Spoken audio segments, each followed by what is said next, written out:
Magandang araw Sir Bob at sa lahat. Itago mo na lang ako sa pangalang Mario. Itong kwento ay hango sa sarili kong karanasan. Nangyari ito taong 1984. 16 na taon pa lang ako noon. At noong mga panahon na yon, tinakas ako ni Lola sa pagmamalupit ng aking ama-amahan. Dinala ako ni Lola sa baryo ng Agdahon, Capiz, at kung saan malayo ako sa aking ina at amain. Pagdating namin sa nasabing lugar ay dumiretso kami sa lumang kubo ni Lola. Nagkataon naman kasi na ang dating nakatira doon ay umalis na. 1 linggo ang nakalipas bago kami dumating. Nang tanungin ko si Lola kung bakit sila umalis, hindi rin naman daw alam ni Lola ang dahilan. Nakatayo ang lumang kubo ni Lola sa gitnang bahagi ng kakahuyan. Malagubat ang nasabing lugar dahil sa dami ng mga puno't halaman sa paligid. Kay sarap pagmasda ng paligid na yon. Sariwa ang hangin at magaan sa pakiramdam. Nang makapasok kami sa kubo ay inilapag ko muna ang aking mga dalang bagahe dahil sabi ni Lola ay lilinisin muna namin ang kwarto. Pagkatapos kong gawin yon ay umalis ako para maghanap ng kahoy panggatong. Tinuro din naman sa akin ni Lola kung saan ako dapat kumuha ng mga panggatong. Habang nangunguha ay may nakita akong 2 lalaki na nag-uusap sa malayuan. Napansin ko pang bahagya silang napalingon sa direksyon ko, sabay turo kung saan ako nakatayo. Kaya naman bigla akong napayuko at napagpasyahang umalis na lang. Takip silim na nang makauwi ako sa kubo. Nadatnan ko pang tulog si Lola sa kwarto. Kaya napagpasyahan ko ng magsaing para maapaghapunan na kami. Habang nagsasaing, hinugasan ko na lang din muna ang mga plato at baso dahil maalikabok ang mga ito. Nang tuluyan ko nang maihanda ang aming hapunan, saka ko ginising si Lola at sabay na kaming kumain. Habang kumakain kami, kinuwento niya sa akin kung anong pamumuhay ang meron sila nung kabataan. Doon ko rin nalaman na ang lahing pinagmulan pala nila ay may dugong manggagamot. Ni minsan ay hindi yun naikwento ng aking ama nung siya'y nabubuhay pa. Kahit nga ang aking ina ni minsan ay hindi iyon nabanggit sa akin. Sabi ni Lola, ang ama niya lang ang nag-iisang manggagamot na kayang gumamot ng napakaraming sakit. Pagkatapos si Lola sabihin yun ay wala na siyang ikinuwentong iba pa. Ang kwentuhan naming dalawa ay nalipat sa akin. Tinanong niya ako kung bakit daw ako palaging sinasaktan ng aking amain. Ang sabi ko naman ay palagi itong humihingi ng pera pambili ng alak at pangsugal. Pero hindi ko siya binibigyan ng pera dahil lahat ng kita ko ay inubos na niya. Kapag wala nga ako nung maibigay nun ay sinasaktan ako. Napakawalang hiya daw ng amain ko, sabi ni Lola. Ang laki pa naman daw ng katawan pero hindi marunong maghanap ng trabaho para kumita at imbes ay pinangiinom at isinusugal lang niya. Hindi rin siya maapaniwala na ganoong klaseng lalaki ang napili ni ina. Hindi na ako noon nakaimik sa sinabi ni Lola dahil totoo naman ang lahat ng yon. Pagkatapos naming kumain ay niligpit ko na ang pinagkainan at hinugasan. Samantalang dumiretso naman si Lola at nagpahinga. Nang matapos kong hugasan ang aming pinagkainan ay maayos akong nagpaalam kay Lola na magpapahinga na rin. Nang makahiga ako sa banig ay agad na akong nakatulog at hindi ko na alam kung ano ang nangyayari sa paligid. Hindi ko rin alam kung anong oras nakatulog si Lola. Kinabukasan ay mas naunang nagising si Lola kaysa sa akin. Maaga siya nagluto ng almusal kaya pagkagising ko ay kumain na kaming dalawa. Pagkatapos ay inutusan ako ni Lola na pumunta sa palengke para bilihin lahat ng mga pangangailangan na agad ko naman sinunod. Halos ilang minuto rin ako naglakad noon. Wala rin akong magawa dahil may nakapagsabi sa akin na bihira lang daw ang may dumadaan na sasakyan sa liblib na bahaging lugar na yon. Sa di kalayuan ay may nasulyapan akong maliit na tindahan at dala na rin ng pagod ay napagpasyahan kong magpahinga muna ron saglit. Nang marinig kong magkwento ang isang babaeng kaarating lang sa tindahan. Ang sabi niya ay may isang babae daw na natagpo ang patay sa kabilang baryo. Pugot daw ang ulo nun at wakwak ang tiyan. Ayon sa kwento, ginahasa daw muna yung babae bago pugutan ang ulo. At kung bakit daw nawawala ang kanyang laman loob ay aswang ang may gawa nun. Usal naman ng tindera na marami pa rin sa mga tao doon ang naniniwala sa mga aswang na pagala-gala. Pero baka mga tulisan lang din ang may gawa nun. Napansin nun ng dalawang ginang ang presensya ko dahil tinanong pa ako ng mga ito kung saan daw ba ako nakatira at kung ano raw ang pangalan ko. Sinabi ko yung pangalan ko at kung saang barangay sa Agdahon at nakatira ako kasama ng lola ko, sabi ko. Kakalipat ko lang nun. Napansin ko rin ang mariing pagtitig sa akin ng may-ari ng tindahan na yon. Kaya hindi na ako nakatiis pa at tinanong ko siya kung may problema ba. Anang babae ay wala naman daw. Ngunit sabi rin niya ay may kamukha ako. Tinanong pa niya ako kung kilala ko raw ba si Mang Eman. Ang sabi ko naman ay hindi. Hindi ko kilala yung tinutukoy niya. Di na rin naman ako nagtagal doon at nagpaalam na ako sa kanila. Nagpatuloy na ako sa paglalakad patungo sa palengke.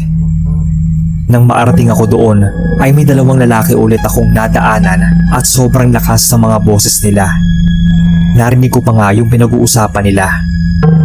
Ayon sa isang lalaki ay may isang buntis na babae raw ang nakunan ulit dahil di umano sa sinipsip ng tiktik yung tiyan nito.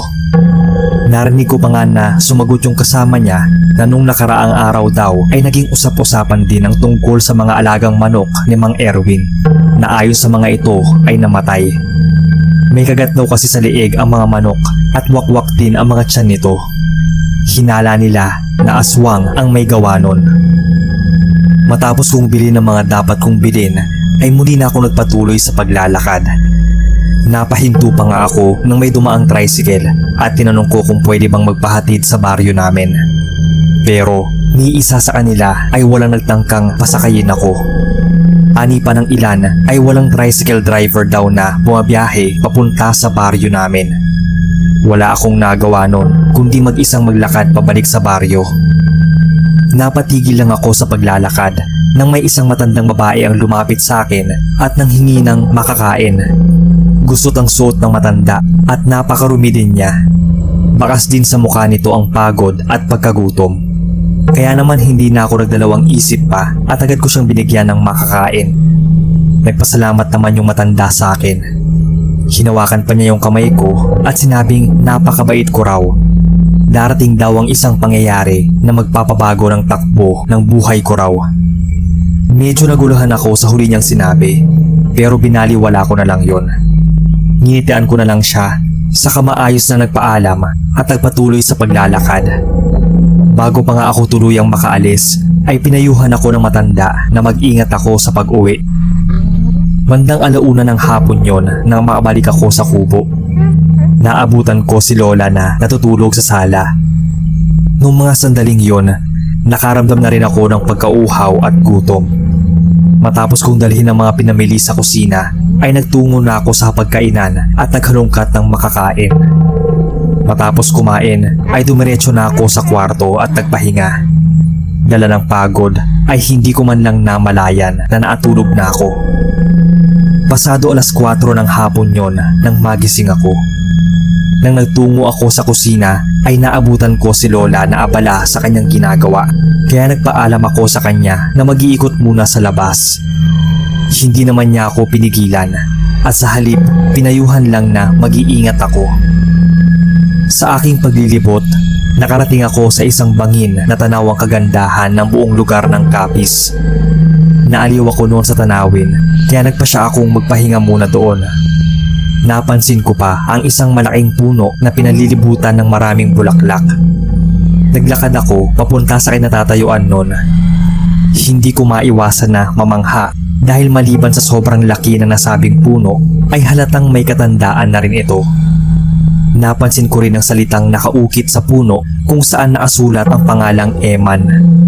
Nang mabasa ko yon, bigla kong naalala yung sinabi ng mga babae dun sa maliit na tindahan na pinaghintuan ko noon bago tumungo sa palengke. Bigla tuloy akong napaisip kung sino si Eman at naisip ko rin na tanungin si Lola tungkol sa bagay na yon pagka uwi ko sa kubo. Napasulyap pa sa akin si Lola at napakunot ng noo. Bakit ko raw naitanong yon? Kinuwento ko na nakita ko kasi sa malaking puno na may pangalang Eman ang nakaukit At naalala ko rin yung sinabi ng ale na may-ari ng tindahan. Nakamukha ko raw si Mang Eman. Tinanong ni Lola kung may iba pang sinabi yung matandang babae sa akin. Umiling na lang ako. Kwento ni Lola, yung Mang Eman na tinutukoy siguro noon ay yung ama niya dahil magkamukha raw kaming dalawa. Kilala daw kasi yung ama niya sa karamihan sa mga baryo sa Capiz dahil sa angking galing niya sa panggagamot. Mahilig daw yung ama niyang maglakbay noon sa iba't ibang baryo sa Capiz, kaya halos lahat daw ng lugar sa probinsya ay napuntahan na niya. Kinuwento ko rin kay Lola noon yung mga balitang nakalap ko nung namalengke ako, na halos lahat ay tungkol sa mga patayan na gawa ng tulisan at mga aswang.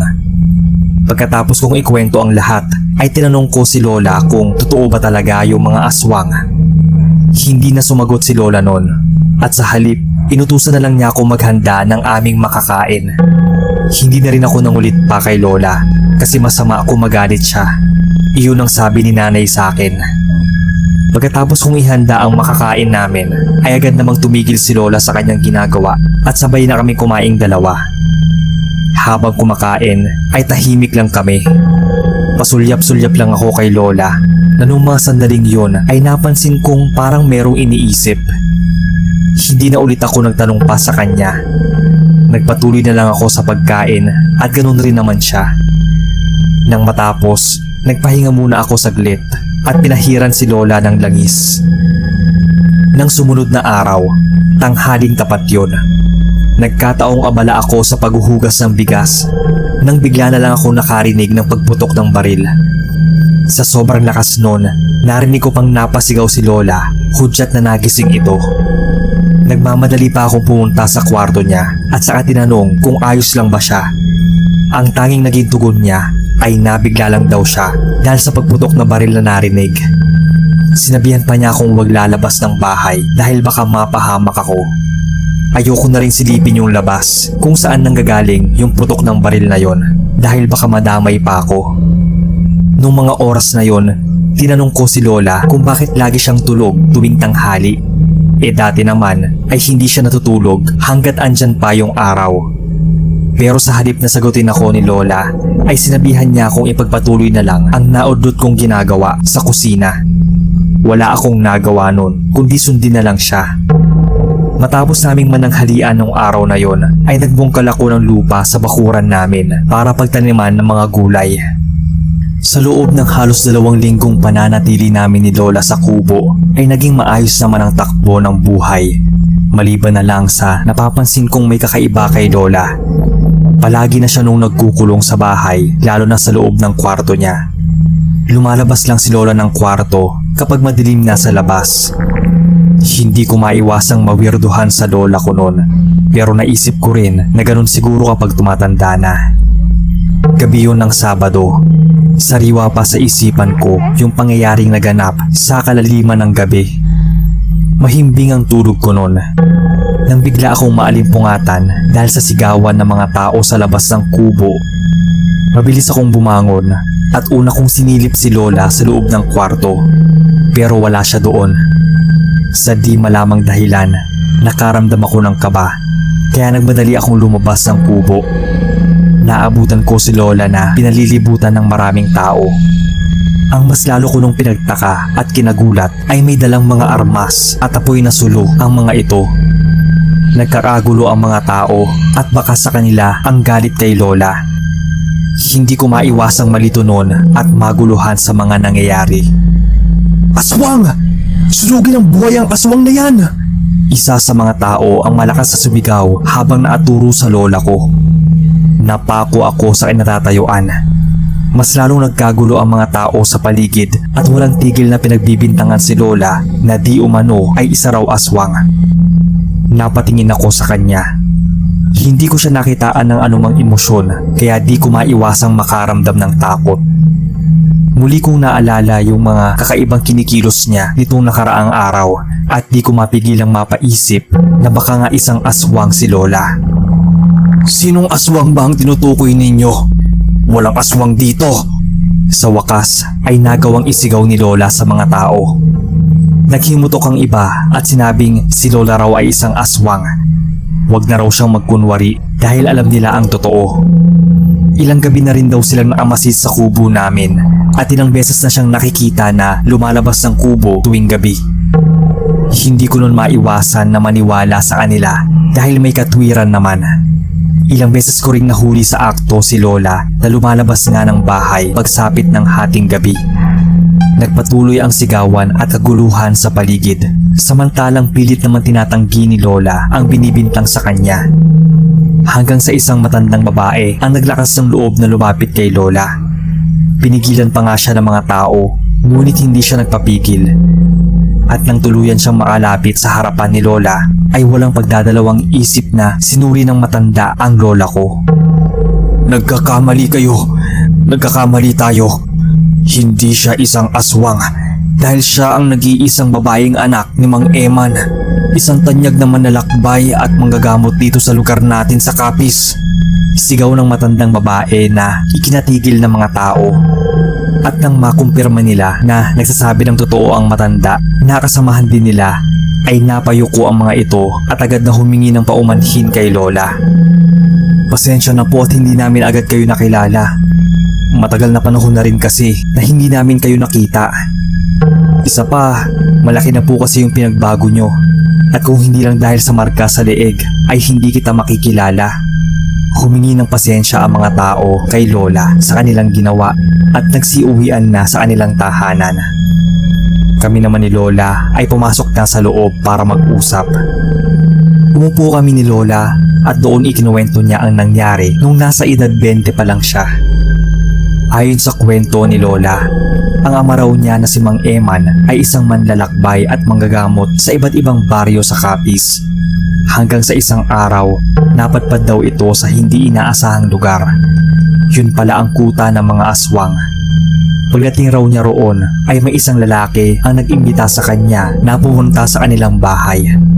Hindi na raw nakatanggi ang ama ni Lola at sumunod rin ang kanyang ama kasama ang isa pa niyang kaibigan. Gabi na raw nang makarating sila. Nagtipo ng mga aswang para salubungin daw ang kanyang ama. Pinaghandaan sila ng kanilang matutulugan at makakain. Pagkatapos ay pinagpahinga raw sila. Pagdating ng hating gabi, lumabas daw ang ama ni Lola para umihi. Ngunit agad daw itong natigilan sa di kalayuan nang makita niya ang dalawang aswang na nag-uusap. Narinig niya ang planong pagkatay sa kanilang dalawa ng kaibigan niya, kaya bumalik agad siya sa kanilang tinutuluyan. Agad naman niyang ginising ang kanyang kaibigan para tumakas sa lugar na yon. Sa kanilang pagtakas, hindi raw inaasahan na maagawa sila ng ingay, kaya nabulabo ang lugar at nagsilabasan ang mga taong pinaniniwala ang aswang. Tumakbo sila ng matulin at sinubukang tumakas sa mga yon. Sinabihan din daw ni Lolo Eman ang kanyang kaibigan na mauna na ito dahil harapin pa raw niya ang mga aswang. Kaya nagkaroon ng away sa pagitan ni Lolo at ng mga aswang. Habang nakikipag-away daw ay 6 na aswang ang napatumba niya bago siya masugatan at tuluyang nagapi ng mga aswang. Ayon pa kay Lola, nakita pa raw ng kaibigan ng ama niya ang pagkawakwak ng aswang sa tiyan ni Lolo Eman at kung paano nila ito kainin. Nasaksihan daw ng kaibigan nito ang lahat ng mga nangyari. Sa sobrang takot ng kanyang kaibigan ay muli itong napatakbo at hinabol rin ng mga aswang. Takbo siya ng takbo hanggang sa di niya namalayang nahulog na pala siya sa isang bangin. Buong magdamag daw siya na nasa bangin na yon. Hanggang sa mag-umaga na ay andoon lang siya hanggang sa hindi niya napansin ang mga aswang sa paligid. Sa kanya sinubukang tumakas. Agad siyang umalis sa kagubatan. At nang maarating daw siya sa bayan ay naikwento niya sa mga kakilala at naasalubong ang nangyari sa ama ni Lola. Naikwento niya rin ito ng personal kay Lola na sadyang ikinapanlumo niya. Makaraan daw ng ilang araw ay umalis din sa baryo ang kaibigan ng ama ni Lola sa takot na baka balikan siya ng mga naasagupang aswang at kitili ng buhay. Simula raw noon ay hindi na nila ito nakita pa. Matapos naming magkwentuhan ni Lola ay iniabot niya sa akin ang isang antigong kahon. Nang buksan niya yon, bumungad ang isang latigo. Halatang antigo na rin yon dahil maliban sa maalikabok na ay makaluma rin ang nakatatak na disenyo sa hawakan ng nasabing latigo. Binigay yun sa akin ni Lola bilang pamana raw. Yun daw ang nag-iisang kayamanan ng aming angkan. Maraming pagsubok na raw ang dinaanan ng latigong yon, kaya ingatan ko raw ng mabuti. Ikinagulat ko ang sinabi niya. Nanginginig pa nga yung mga kamay ko nang iabot niya sa akin yung antigong latigo. Sa maniwala man kayo o sa hindi, nang tuluyan kong mahawakan yung latigo, parang may kakaibang kuryente akong naramdaman. Yung parang may agad na pumasok sa isip ko, yung pagiging isang manlalakbay at manggagamot ni Lolo Eman. Dagdag ni Lola ay gamitin ko raw sa kabutihan at pagtulong ang regalong natanggap ko. Kahit naguguluhan pa rin, ay napatango na lang ako sa kanya. Sa kasamaang palad, makalipas ang ilang araw nun, ay minagnakaw sa loob ng bahay habang eksaktong tulog kami ni Lola. Tinangay ng mga masasamang loob ang ilang kagamitan, pera, pati na yung lumang kahon kung saan naroon yung antigong latigo na pamana ni Lola sa akin. Labis kami ng lumo, lalo na si Lola dahil sa nangyari. Hindi na nakilala pa kung sino yung nagnakaw sa bahay ni Lola. Wala rin kasing nakasaksi sa nangyari. Naging palaisipan sa amin kung saan napunta o kung ano nang nangyari doon sa antigong latigo. Namatay na rin si Lola makalipas ng maraming taon dahil na rin sa katandaan. Pero hanggang ngayon, kapag naaalala ko ay nanghihinayang ako. Baka iba siguro ang naging kapalaran ko kung sakali mang naging manggagamot din ako katulad ni Lolo Eman. Kung nasaan man ang pamana ni Lola, sana ay nasa mabuti itong mga kamay. Hanggang dito na lang ang kwento ko. Pasensya na kung napahaba. Sana ay mabasa nyo at marinig ko itong kwento ko.